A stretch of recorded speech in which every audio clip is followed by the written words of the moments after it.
আল্লাহর ইবাদত করছি আমরা মূলত আমাদের this is the training period, আমাদের আল্লাহর খেলাফতকে যাতে যথার্থভাবে প্রতিষ্ঠিত করা যায় সেই জন্য।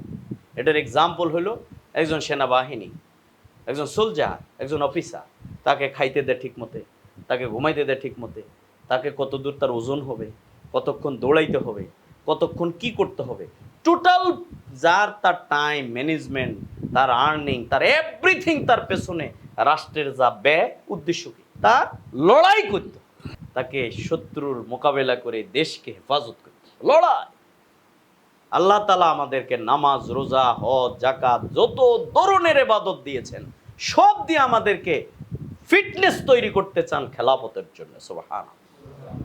সুতরাং যারা আল্লাহর গোলামি করে, আল্লাহর ইবাদত করে কিন্তু খেলাফতের দায়িত্ব পালন করে না, তারা সত্যিকার অর্থে ওই একজন সোলজার যেরকম সকল প্রশিক্ষণ নিল, যুদ্ধের ময়দানে ব্যর্থ হয়ে গেল, এই আল্লাহর গোলামের পরিণতি একই।